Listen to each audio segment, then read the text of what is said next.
What's going on, man? It's your boy Jay Holley, episode 9 of Unfiltered with Jesse Holley. Thank you. You are far too kind. You could have been anywhere in the world, but I'm so glad you are here with me to do this thing. I am the sports talk equivalent of Braille. People feel me when I speak, man. We doing this thing, man. You guys know how I like to get down. I like to get my positives out in the beginning, because some of y'all may not be here at the end. So I just want to say this.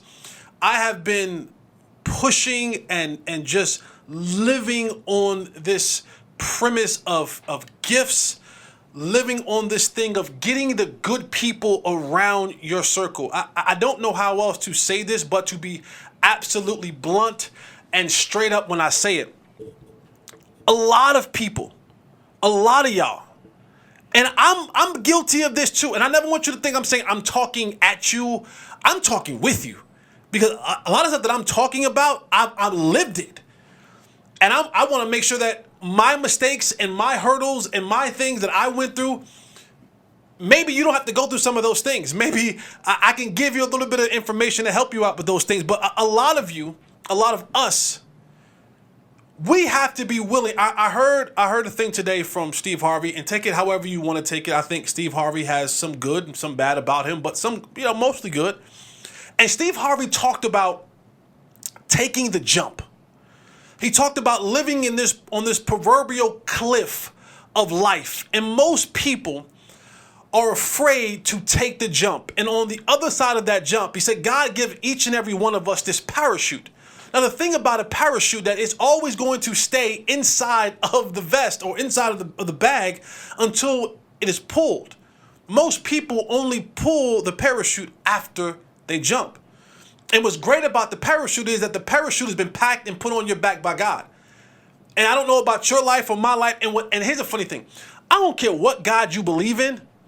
I really don't care what God you believe in. Because if you're believing in a God, there's somewhere in the message of that God that wants to see you prosper.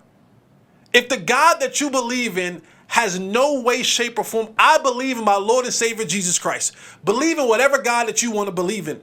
But I'm a firm believer that whatever God that you believe in, there's a part of that message that God wants to see you prosper.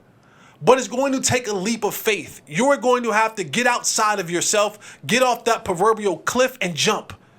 And then when you jump, you're going to be able to use that parachute that God packed for you. You're going to be able to say, you know what, now that I'm out here and I'm soaring and I'm living life. And he talked about every single day getting up, going into a job or to a place where you're just living. Instead of living a life that you actually want to live. And I get it. It's fearful. It's worrisome. It's scary. It took me 4 years to do this. Damn right it was scary. It's still scary. It is still scary, but I cannot tell you how alive I have felt since episode 1.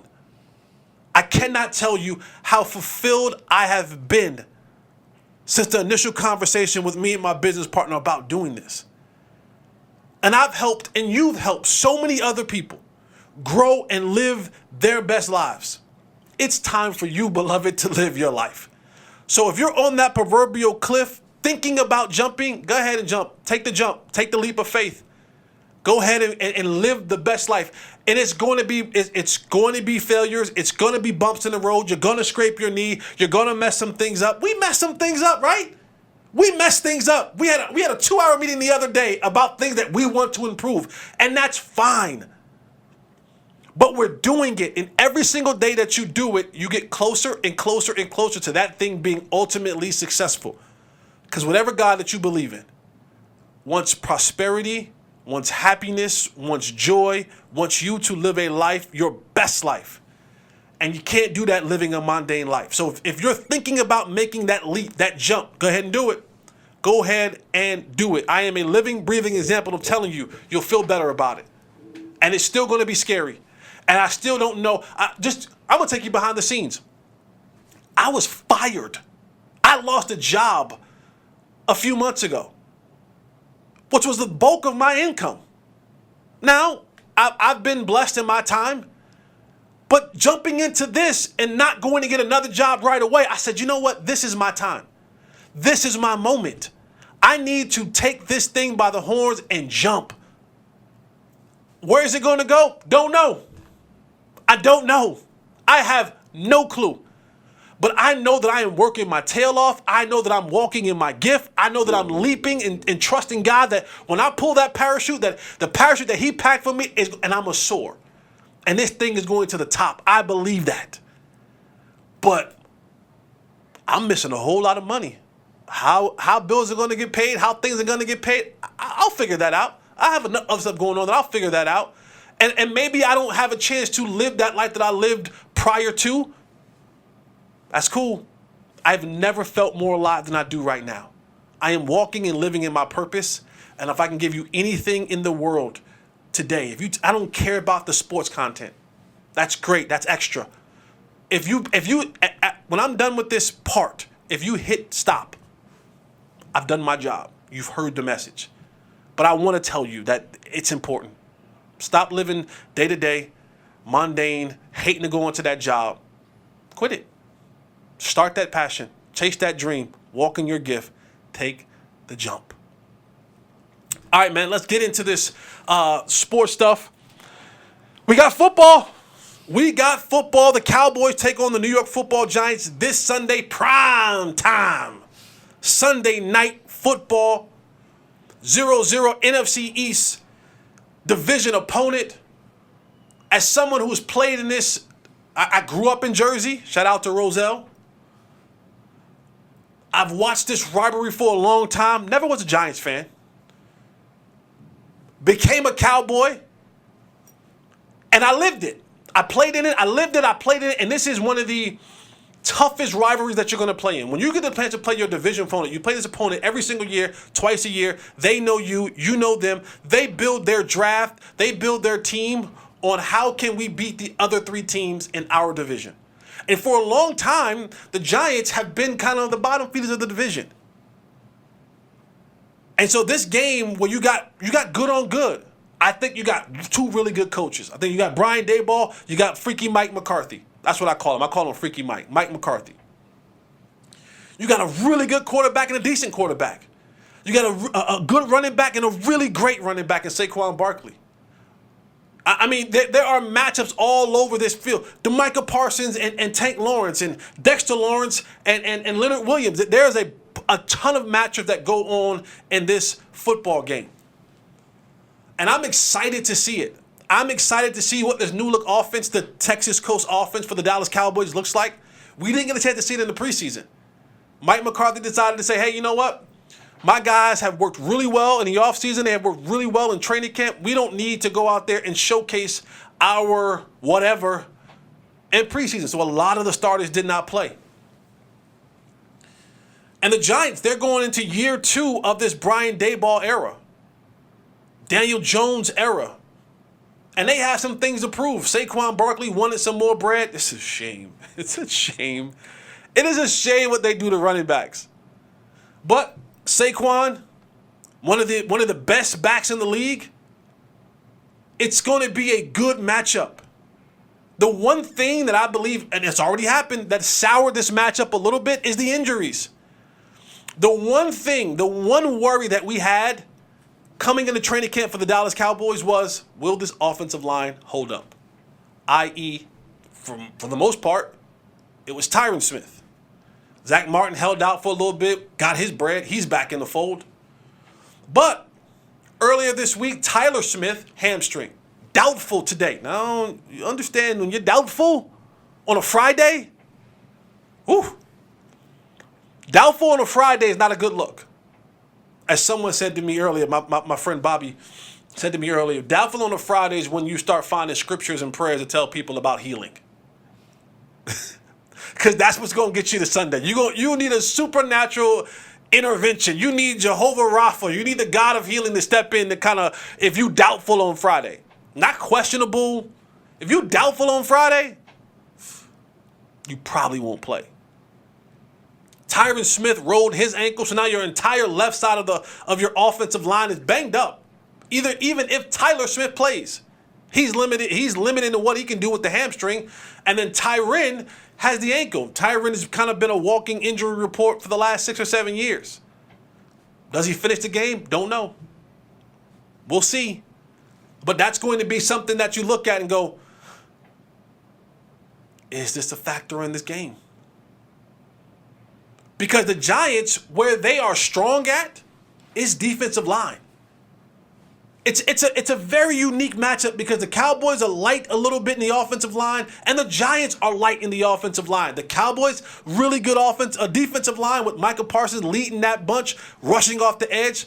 Same thing with the New York Football Giants. Really good interior, Dexter Lawrence, Leonard Williams, and then Kayvon Thibodeau. So you're looking at two really good matchups up front. This game will be one of the trenches. And what can be negated is your others. Let me say that. If your offensive line can't give your quarterback time, it's going to be tough for the Cowboys to run the football with Tony Pollard. It's going to be tough for the Cowboys to throw the ball to their all-star receivers. CeeDee Lamb, Michael Gallup, Brandon Cooks. The Giants are starting two rookie cornerbacks. You love that matchup. If you're the Dallas Cowboys, you're saying to yourself, I like my two top receivers versus your two rookie cornerbacks. I like my 10-year vet in Brandon Cooks. I like my 4-year vet in CeeDee Lamb, who I think is going to be an all-star this year. I think he cracks that door open and enters that elite receiver category. And he's going to be asking for $30+ million next year for his contract. I like that matchup against two rookies. I don't care what they did in college. They ain't never played in this league. But if Dak doesn't have the time to throw the ball, then that negates them being really good. At least at some point in time in those games. And vice versa. If Micah Parsons is able to wreak havoc on Daniel Jones, who I don't think is in the same class as Dak Prescott, who I think has gotten better under Brian Daboll, but his ability to turn the football over is still there. He's improved, but it's still there. If you're hurrying him up and making him rush and he can't use his abilities, now the thing about Daniel Jones is you better rush it. You better rush properly. You better have lane integrity. Because he's already beat the Cowboys one time with 79 yards rushing. He'll rush on you. When you got guys like Lamar Jackson, but you got the white guys is sneaky athletic. And he is. The white quarterback's sneaky athletic. White man can't jump, white man can't run. Daniel Jones can run. Got to give him a little credit. Daniel Jones can run. Saquon Barkley is their all-world everything. If that offensive line can't block, it negates what they want to do. They want to run the ball with Saquon. They go and draft Jalen Hyatt. He runs 23 miles an hour. Fast. They want to take shots with Jalen Hyatt down the field. I guarantee you there will be 2, 3, maybe even 4 40-plus yard shots down the field to Jalen Hyatt. It's going to be real tough if Micah Parsons is in the lap of the quarterback. That ball sails. Malik Hooker and company in the back end, interceptions are there. But if they hold up, we know that Trayvon Diggs is susceptible to double moves. I like the addition of Stephon Gilmore, but he's in year 12.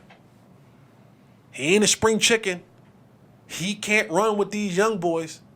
Can play in front of them, but can't run with these young boys. So this is going to be a very, very intriguing matchup. Something has to give.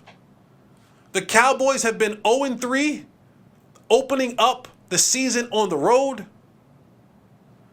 But the Giants have not beat Dak Prescott in the last 10 times they played him. Some got to give. Something's got to give. And we all get a chance to witness it this Sunday night.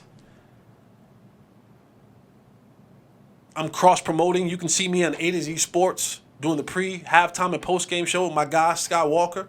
Shout out to you, Sky, my dude. We'll be there doing what we do. Tune in so I can feed myself and pay my bills. Thank you. Oh, yeah. Like, subscribe, do all that good stuff that you have to do here with Unfiltered with Jesse Holley and all the other places I'll be. But it's going to be a really good game. I'm excited for it. Some people are saying, oh, the Cowboys are going to blow them out. I don't know if I buy that. I think there's going to be a little bit of rush for the Cowboys. Those guys didn't play in preseason, so it's going to be a little bit, gotta get this thing going a little bit. But this game will be won when I come back next week. Oh, let me also add to the injury report for the New York Football Giants, Darren Waller. They're all pro tight end. Darren Waller had 2 really good years, 2 really dominant years. And everything else has kind of been smeared a little bit with his injuries. And he's already starting this year off with a hamstring injury. I wish injury on no one, ever. These men are out there, warriors. It's tough to play football. It's tough. It hurts. I can tell you, football hurts. Football is not a like sport. You can't like football. You have to love football. See, here's the thing. When you like something, you're not going all the way. Oh, yeah, I like you. But if you left today, you wouldn't bother me. You know what? I like that. But if it's gone today, but when you love something, I don't care what it is. When you love something, you're willing to go above and beyond for that thing. And that's the difference in football. You can't like it. It hurts far too much to like. You have to be unconditionally in love with this sport. For the simple fact of the sheer craziness of crashing your body into another human being at full speed. Down after down after down. You gotta love this. But football is a 100% hurt sport. If anyone that you know that's played football on any level that did not get hurt, they didn't play. Sorry. We had a position for guys like that. Coach used to call him the A-back. The A-back, the ASS back. That's what coach used to call him. The A-back, the ASS back. Because they always want to go, hey, coach, I want to get in the game. Hey, coach would say, but get your back. That's what they were. You're the A-back. You get your butt back. You ain't getting on the field. That's why you never hurt. But this is a 100% hurt sport. Darren Waller, hamstring injury early in this one. Don't know if he'll play. It's questionable. Not doubtful, questionable. It's different from being doubtful, being questionable. But we'll see. Hey, listen, Darren, if your hamstring's hurt, brother, don't play. Play next week. I'm totally fine with that. I'm totally fine with you not playing against my Cowboys Sunday night. But if he's in the game, that's going to be a major matchup. Like J-Ron Curse in that matchup. But Darren Waller is a guy Darren Waller is the kind of player where even when he's guarded, he's open. He's 6'5", 6'6", long wingspan, catch radius is out the wazoo. But make no mistake about this football game, ladies and gentlemen. This game undoubtedly will be won in the trenches. When you look at this game next week, I'm going to be able to show you in the trenches that this game, that's where it was won. Who dominated trenches on the defense and offensive side. That's how you're going to know. But my pick for this game, I don't think it's going to be a high-scoring game. I think it's going to be I think it's going to be a really good game. I think the game is going to be good, really good. I think you're going to see some rust on Dak and company. Not playing in preseason. I am an advocate of veterans, stars playing in the preseason. Call me old-fashioned if you want. Cool, I'm fine with that. I got gray hairs. I'm close to AARP. Not quite. I'm close. It's getting up there. I'm still swaggy though. Don't ever mistake that for one. I'm getting old, but I'm seasoned. Well, Sasson. What is Sasson? I'm Sasson. Tahine. I'm seasoned. Don't play with me. I got Cowboys 24, 23, 24, Giants 17. Close, but no cigar for the New York Football Giants. You take this L early in the season. You continue on your journey of improving and doing what you guys do up there in East Rutherford. The Cowboys come on back with the dub. Get ready to face that bad man next week, Aaron. take on the Jets at home. Aaron might rename. I mean, Aaron has already renamed AT&T Stadium. It is Aaron Stadium. He owns it. That's the fact. He is the boogeyman. I don't care what uniform he has on. But yeah, that's my take. Cowboys, Giants. Cowboys 23-24, 17-19. It's going to be close. Close but no cigar. All right. Let's keep moving around this thing. I told you guys before, football is back. Thursday night football. The Kansas City Chiefs versus the Detroit Lions. Banner night. Woo! I've never won a Super Bowl, but I won a championship before. Shout out to my UNC Tar Heels. Roy Williams' first national championship. 2005. I told y'all I'm old. The Kansas City Chiefs, their all-world quarterback Patrick Mahomes, they dropped the banner. World champions. I know Noah, what's his name? Noah Lyles is like, world champions? World champions? Yeah, they're world champions. But they go into battle on Thursday Night Football versus the Fighting Dan Campbells. MCDC, Motor City Dan Campbell. I like Dan Campbell. I do. Dan Campbell is a dude. Like, Dan Campbell is, like, when God was making Dan Campbell, he poured his football. He poured all the football here. You talk about walking in your gift. Dan Campbell is the epitome of walking in his gift. He is a football dude. He is born and bred to be around, involved in some way, shape, or form in football. Ring night, well, not ring night, but banner night for the Kansas City Chiefs in Arrowhead. And the home of the Chiefs. No Travis Kelce. Hyperextended his knee earlier in the week. No Chris Jones. He won his raise. But he was in the building. I'm not mad at that. In a suite, squeezed in between his two agents. The Kansas City Chiefs go out there, and people had what they thought, we always believe that Patrick Mahomes is this unbelievable, and he is. He is. He is everything advertised and more. He's a dog. But there is something to be said when you don't have your weapons. See, when you don't have Travis Kelce, then you don't have a threat that people have. Travis Kelce is a guy.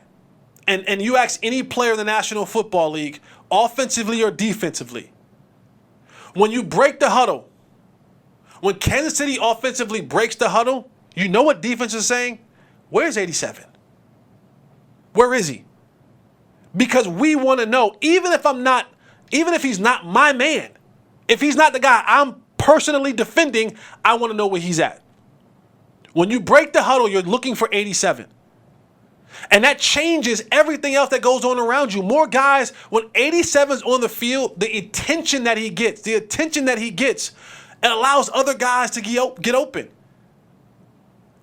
He wasn't in there. Hyperextended, bone bruise on the knee. Told you this is a 100% hurt sport. Bone bruise on the knee. Tried to get ready to go. They said he had no power. Holding him out, not mad at them, long season. But the Fighting Dan Campbells, who last year went up to Lambeau Field, knocked off the Green Bay Packers, kept them out of the playoffs. Dan Campbell said, I'm not coming up to Green Bay and laying down for y'all. Hell no. No. I'm winning.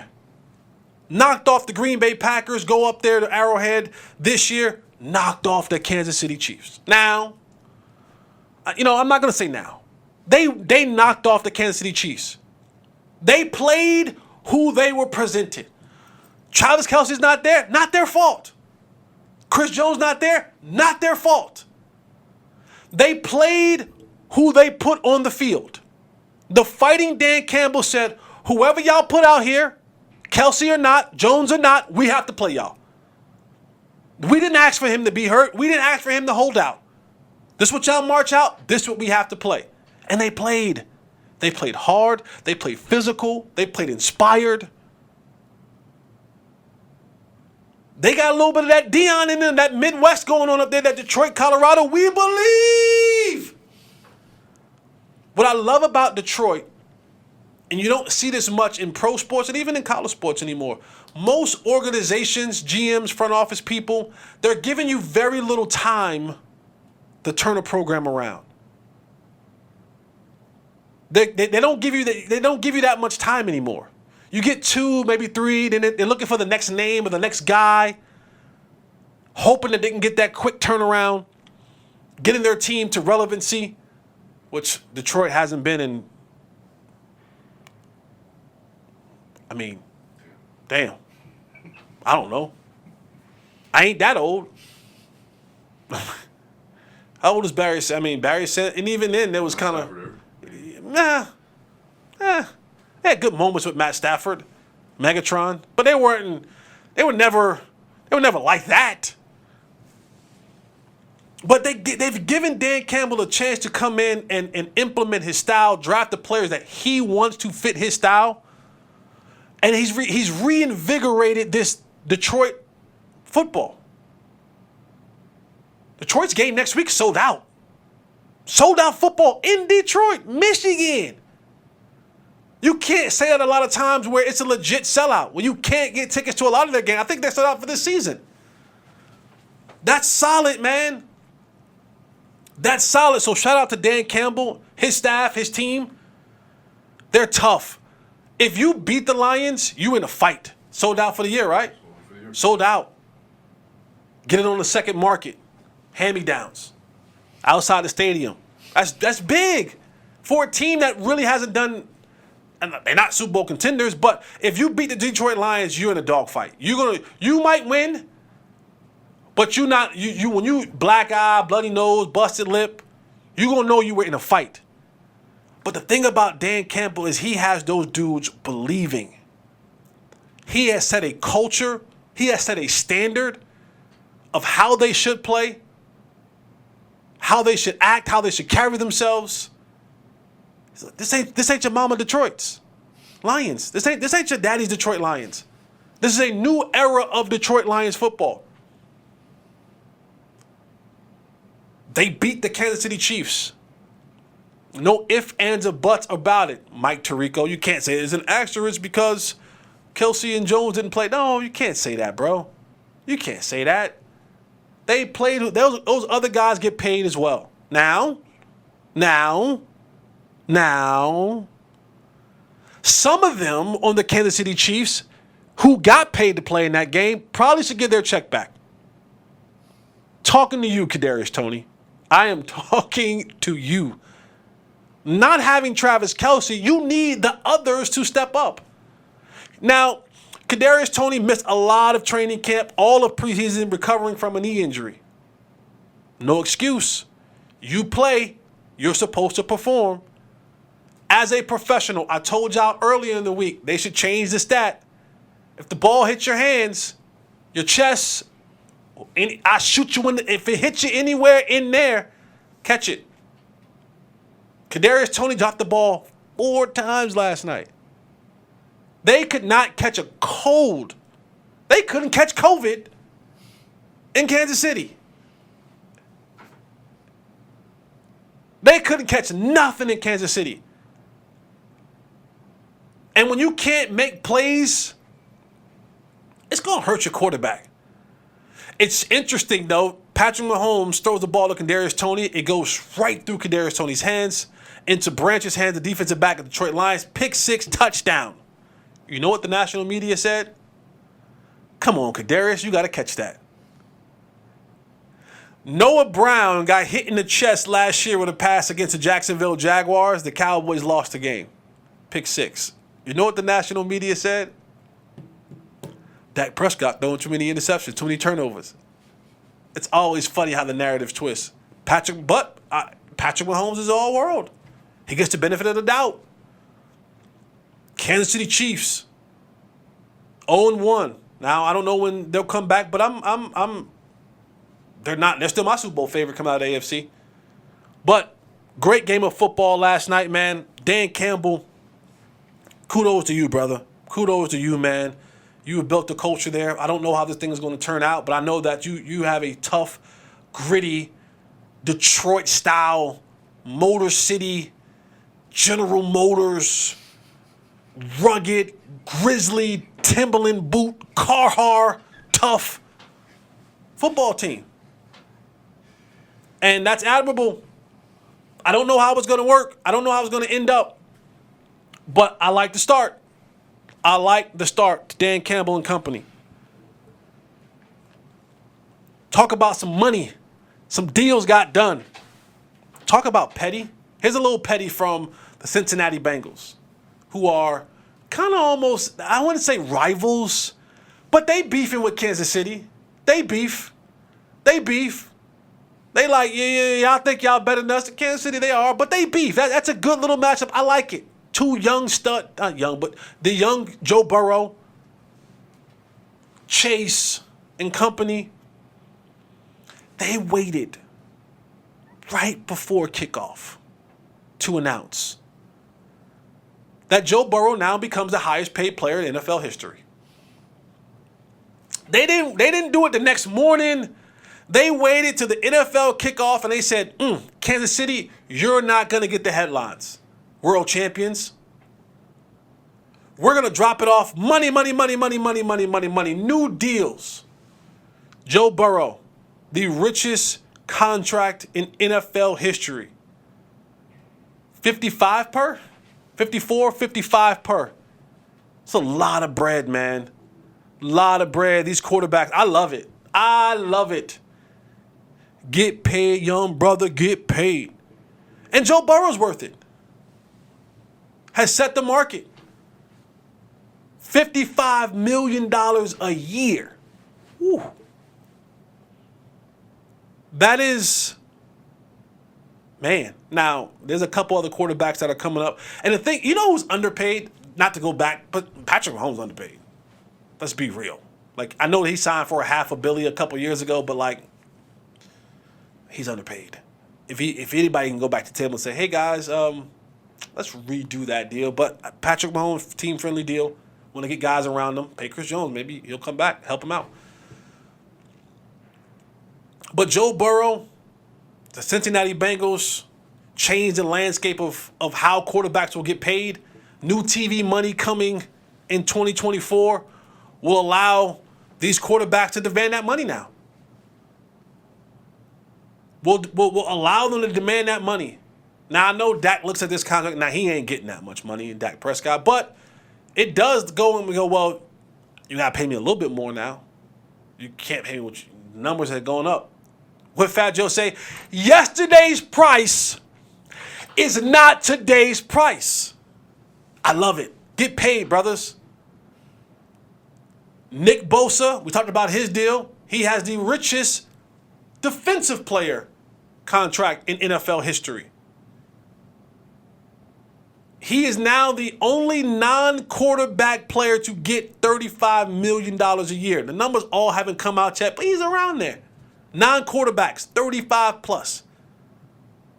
It's weird. Like, this is how the breakdown is. It's quarterbacks. This is a quarterback-driven league. It's a quarterback-driven league. It's a quarterback-driven league. They're going to get the bulk of the bread. Then the guy who is supposed to go get the quarterback, he's going to get the next amount of bread.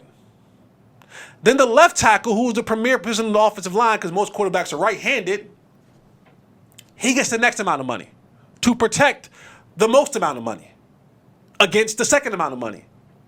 Because we are in a quarterback league. What does the quarterback do? Throw. Wide receiver, they get the fourth highest money to go out there and to receive from the highest paid in the league. Guess who gets the fifth highest money? Quarterbacks, the guys that got to go out there and defend those guys. So everybody's involved is getting money. And I love it. Cool little interesting story that I kind of want to just sneak in here, talking about getting paid. This is a cool little story. Luke Rose is the long snapper of the Indianapolis Colts. He just got paid. 4-year deal extension of, trust me. Now, Joe Burrow will pay more taxes than what this contract is. But it's a cool story. I like the story. Luke Rose has got an extension from the Indianapolis Colts. The long snapper, 4-year extension, $6.4 million, I think like 2.5 guaranteed. Interesting story, but Luke started out as a linebacker. was a backup linebacker on the practice squad. Then he had a conversation with the GM, Chris Ballard, and Chris Ballard kept it 100 and said, listen, bro, you on the practice squad, that's fine. You're a backup linebacker, that's fine, but your time will be short here if that's the route that you want to go. What I suggest that you do is learn how to long snap. Learn how to long snap, get really good at it. We might have you somewhere here. You'll be a special teams guy. And in the case of the emergency, maybe you're a backup linebacker at some point in time. You know what Luke said? Luke didn't pout. Luke didn't say, why me? Luke didn't say, you acting funny. You ain't give me a shot. Woe is me. Nah, Luke said, bet. And Luke went to work. And he got better and better and better all offseason. This was in 2016. Luke won the starting snapping job, long snapping job in 2017 and has been their long snapper since then and will be their long snapper until 2027. I know it's not sexy, it's not pretty. I played with a guy named LP Ladisaur, 19 years in the National Football League. All he did was snap. All he did was snap. The thing about snapping is you get one time to do it, and you can never be wrong. Your operation has to be good. 19 years, LP Ladisaur. He lived better than a lot of y'all, drive better than a lot of y'all, and all he did was shoo. So if you can long snap, some of y'all kids can't walk and chew gum at the same time. Y'all think they're the next LeBron James. Some of y'all kids won't bust a grape in a fruit fight, can't punch their way out of a wet paper bag, and you think they about to be the next LeVar Bowman. They better long snap. I think it's a cool story. Took advantage of the opportunity and said, all right, bet. Didn't fuss, didn't pout, but went on and just did what he had to do. Congrats to you, Luke. Get that money, man. Couple injuries I do want talking about. The Jordan Love is taking over the quarterback duties now that Aaron Rodgers is in New York, in Green Bay. Not a good start for Jordan Love. Won't have his top receiver. Some other injuries. I do want to say we've always had this thing about players and quarterbacks and players matter. You want to have some weapons when you're a quarterback. You want to be able to go out there and say, you know what, I got a guy out there that even when he's covered, he's not covered. I want to go out there and say, you know what, I got a guy out there that I know is going to win majority of these matches. Because while football is this team game, when you break it down to its core, it's really a bunch of one-on-one battles that need to be won. I need to win my one-on-one battle. Whether it's blocking, whether it's receiving, whether it's running up, whatever it is. I need to do my one-on-one battle and win in the concept of the team picture. So I don't know what Jordan Love going to do, but he's down a couple of guys, and so we'll see how that goes. Head to college football. Texas versus Bama. I don't know where you guys sit. I'm partial to Texas. Shout out to my boy Tashard Choice, running back coach there. Shout out to my favorite NFL coach. Jody Camillus is the special teams coordinator down there in Austin. Two of my favorite human beings ever, the coaching staff at Texas. This is a big game. This is a big, big game, not only for Texas, but for Alabama. We have put Nick Saban in Alabama up on this pedestal. We have put him on this pedestal. Rightfully so. Let me not be disrespectful to the great Nick Saban. Rightfully so. There was a period in time of football where they were the most dominant. Times have changed a little bit. Kirby Smart in Georgia kind of said, hey. We the big dogs in the SEC. And now Alabama, they kind of got to get their swagger back a little bit. Their all-world quarterback, Bryce Young, is now in the National Football League. So they got Jalen Milroe. And I don't know if Jalen, I don't know if he really, I don't know if he's a pure quarterback. I think he's an athlete playing quarterback. I don't know if he's a quarterback that's athletic. There's a big difference. But this is the big game for Alabama. I don't think people fear Alabama as they once did. If you remember Texas versus Alabama, this game last year, Texas was on their head. Quarterback Quinn Ewers goes down. Had to bring the backup in. It was still a close game. Bryce Young did what Bryce Young did. They had that. Remember they blitzed. They had Bryce Young dead to rights on a corner blitz, coming off the edge. They had him dead to rights, and he dipped out of it. Doop, doop, doop, doop, doop, made a play. Ultimately, Bama won that game. Huge game for Texas. Huge game for Texas. They've had that moniker, we're back, and they ain't really been back. They've been chilling. They've been around. Coach Sarkisian's come in and trying to go all gas, no brakes, and wanting this team to kind of be something, and the name will always give them the opportunity to do so. Saying that to University of Texas gives you an opportunity to say, we're up there, but you got to win games like this. If you want to tell me that you're back, you got to win games like this. Quinn Ewers,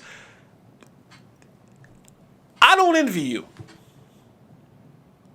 I don't envy you because you got the weight of the world on your shoulders, and then you got a Manning that's sitting right there behind you. And I'm telling you, every time you lose tomorrow, you lose on that primetime game against Bama, the whispers will get louder and louder and louder. We want Manning. We want Manning. So I don't envy you at all, Quinn. But you got to come up big. This is a big football game for both of these programs. Is Texas back? I don't know. They haven't done anything to show me yet. Is Bama back to being what Bama is? Don't know. These are the games that you must win to solidify your place and where you want to be, the respectability across the nation. I give Bama the credit to go ahead and say, you know what, this Bama's Nick Saban, they've always figured out a way. I don't think Nick Saban has the quarterback that he's had in the past, and that matters. That absolutely matters, especially in college football. Especially in college. It matters in the league too. But not having that and having to play against some of these other teams, like a Texas, you need it. Texas can't come out slow. This is a big game. Prime time on the four-letter network. All eyes will be on them. I look forward to watching that game. My heart of hearts is with Texas. My friends, my brothers on those teams, a part of that. So I'm all gas and no brakes. I want to see. There are certain programs that when they're good, college football's better. Miami, Florida State, Notre Dame, Michigan, Ohio State. When those USC, Texas, Bama, when those programs are good, it injects this level of excitement around the game. It makes Saturdays so much more enjoyable when not only you're rooting for your team, go Heels, but the excitement that after your team wins or does whatever it does, now you sit down and I can watch these other exciting games that we've watched since I was a little boy, these teams. Since I was a little boy and you were a little boy, your dad was a little boy and your mom's a little girl. And you watched while they were watching. So this is big for Texas. This is big for Bama. This is big for college football. College football has been, in 1 week, has been pretty exciting. They can continue helping doing that. Putting on a good show. And if Texas can eke one out, I'm not mad. I'm not mad at all. But I will say the one team, as I move right along, I'm not doing a show. I am not doing shows. Let me tell y'all something right now. I'm not doing shows and not mentioning this dude and his team. Texas and Alabama might be the primetime game of the week. Oh, but don't forget, there's still primetime playing. The Colorado Buffaloes are playing Nebraska Cornhuskers, The Fighting Deion Sanders. I believe.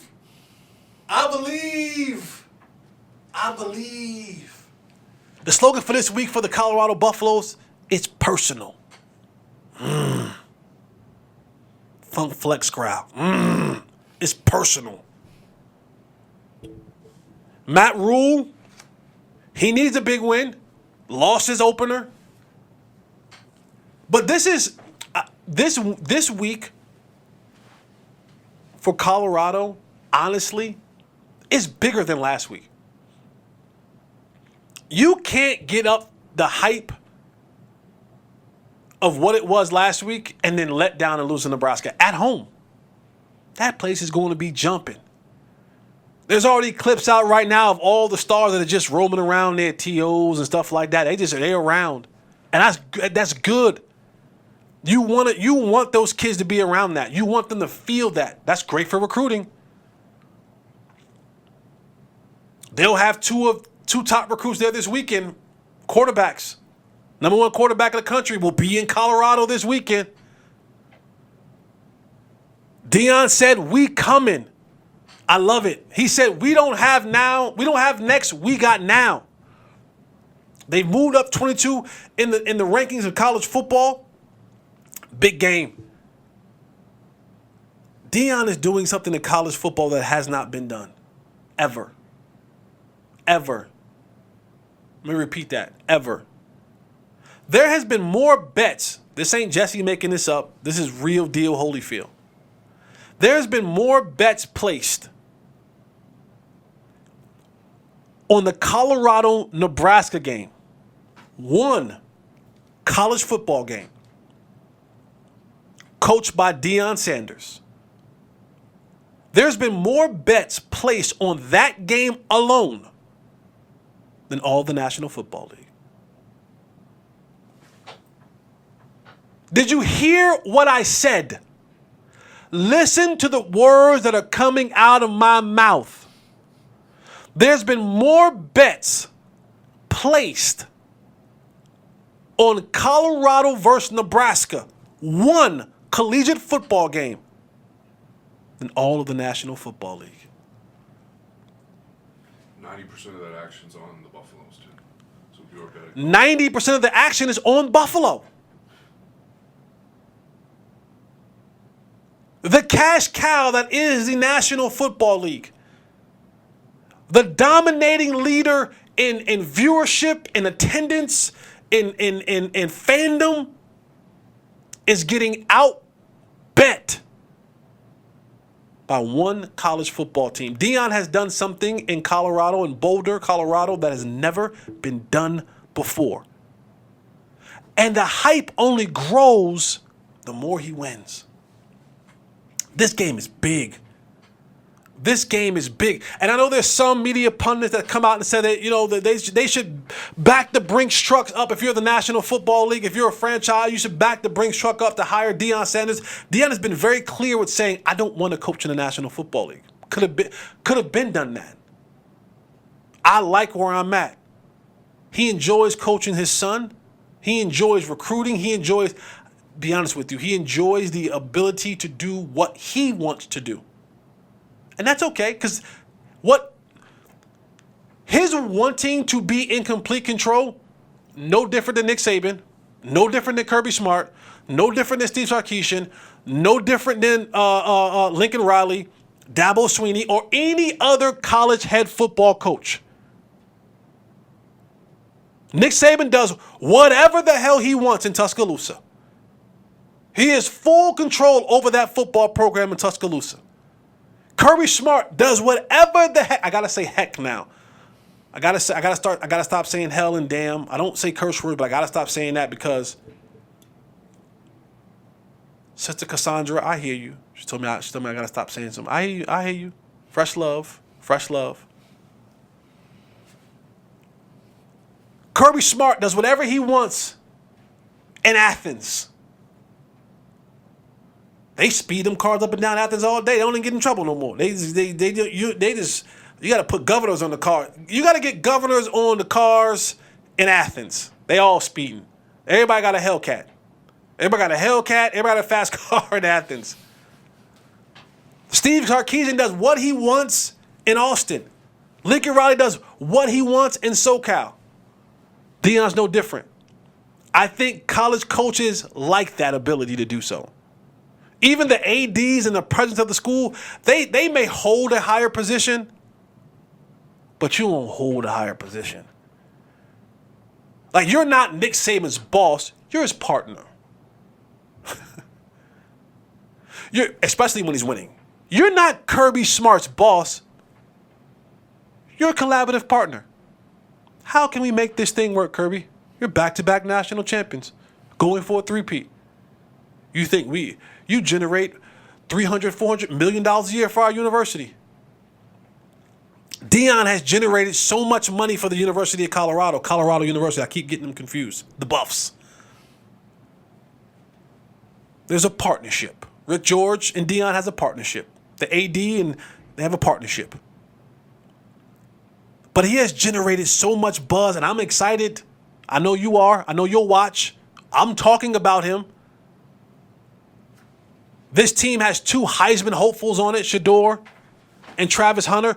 One thing that people aren't talking about when it comes to Deion Sanders, and this is the recruiting part of things, we'll talk about Shedeur, rightfully so. Talk about Travis Hunter, rightfully so. Talk about Dylan Edwards, rightfully so.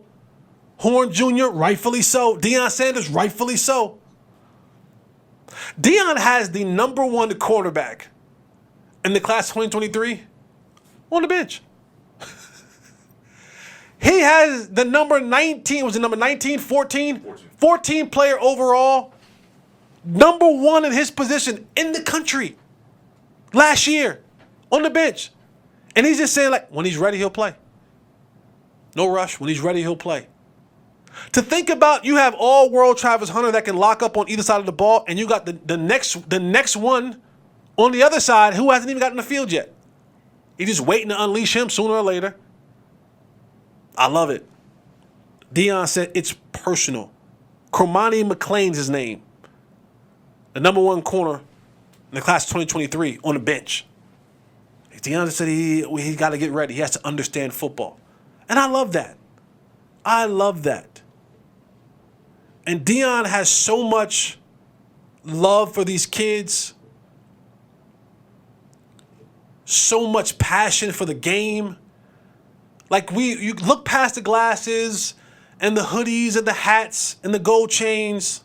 Like, Deion's he's a darn good motivator. Really, really darn good motivator. He has these kids believing. He has us. He has the country believing. Got to applaud that. Got to applaud that, Deion. The Fighting Prime Times take on the Nebraska Cornhuskers. My money's on Deion. I ordered some of those shades too. Yeah, he got me. He got me. He got me. Talk about influence. I need a pair to reflect the shades. I'm gonna wear them next week if they come in. Nice. They weren't expensive. Good price. He's even affordable. He ain't even taxing us. It was a good price. Under $75. He could have easily charged $125 and people would have had to go buy him. Mine was under $50. I went and got him. Boom. He's influencing us. He coming, we coming, and he said it.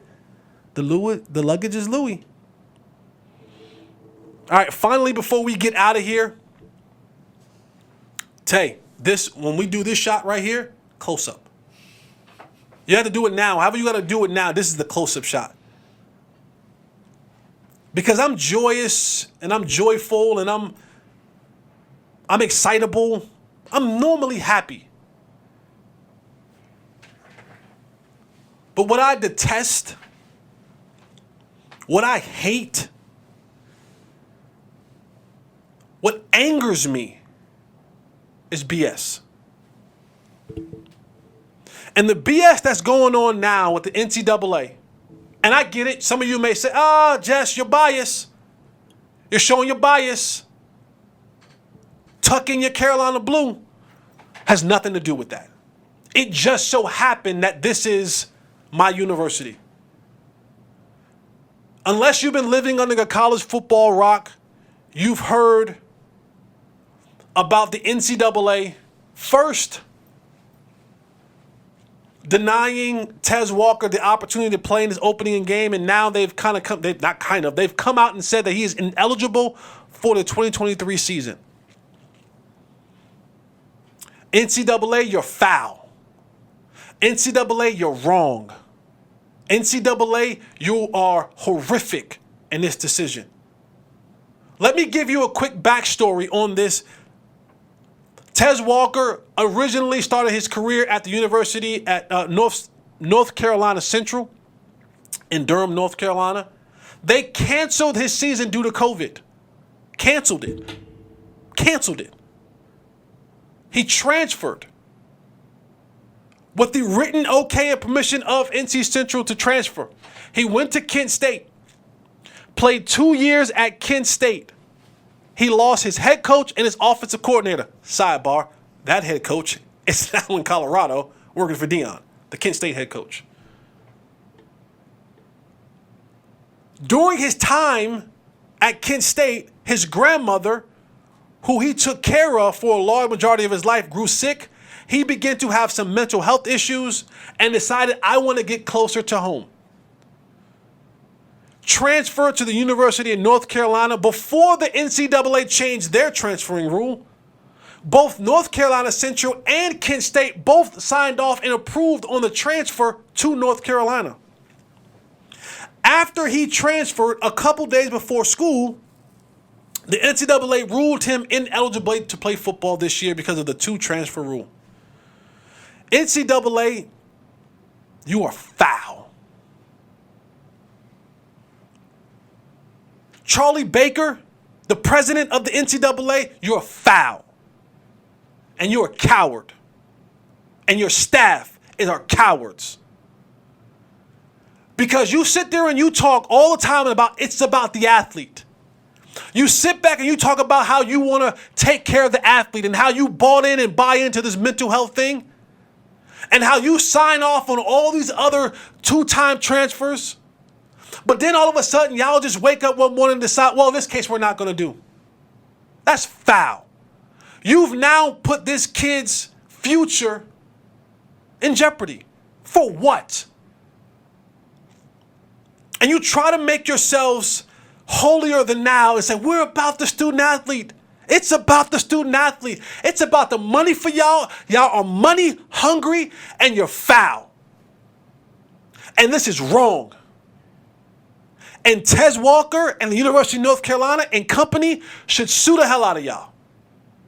Should go to federal court and make this thing right. And Charlie Baker, you have the opportunity to do so. See, this is why the NCAA count y'all days. Facts. Count your days. Because soon enough, you will no longer exist. Soon enough, the heads of the presidents and the ADs of these big conferences will come together and say, what do we need the NCAA for? You are becoming a dinosaur. And moves like this do not help your cause. When you can easily, and it's not because I'm saying, oh, let the kid play North Carolina. No. Do what's right. This isn't an unprecedented situation. You've done it this year in multiple other cases. You just can't pick and choose when you want to do this, especially when it isn't violating any rules because it happened before you made the change. And you have these other, he had his season canceled at North Carolina Central. You had 2 schools that said, we're perfectly fine with him going to North Carolina and playing football. But you want to sit on your high horse and act as if you have some sort of overpowering authority. It's a joke. You're a joke.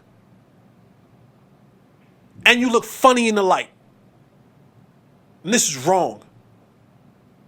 Tez Walker should be playing football right now. You get on your You get on your soapbox and you want to preach to the masses about how you care about the well-being of student athletes and their mental health and their physical health. But when someone does something like Tez Walker to improve mental health,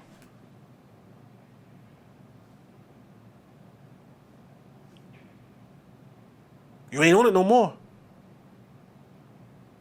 Oh, you're not advocating for it no more. How shameful. You should feel awful. And there should be public pressure put on you at every single turn. Will this clip go viral? I don't know. But at every turn, NCAA, people should point their finger at you and say, how shameful of you. How wrong of you. How deplorable of you. For you to do these kids the way that you do them. For years upon years upon years, you've been stealing. You didn't want the NIL thing to come about because you know what? It cut you out.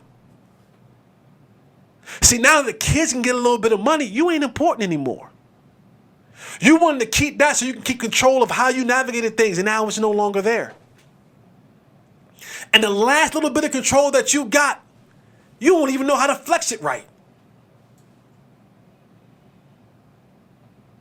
Count your days. Count them. Because your reign over college athletics is coming to an end. And it's things like this Tez Walker situation. Why? When you have the ability to do the right thing and you don't. And not only do you screw this kid's life, you potentially screw his family's life, and then the program is screwed for this.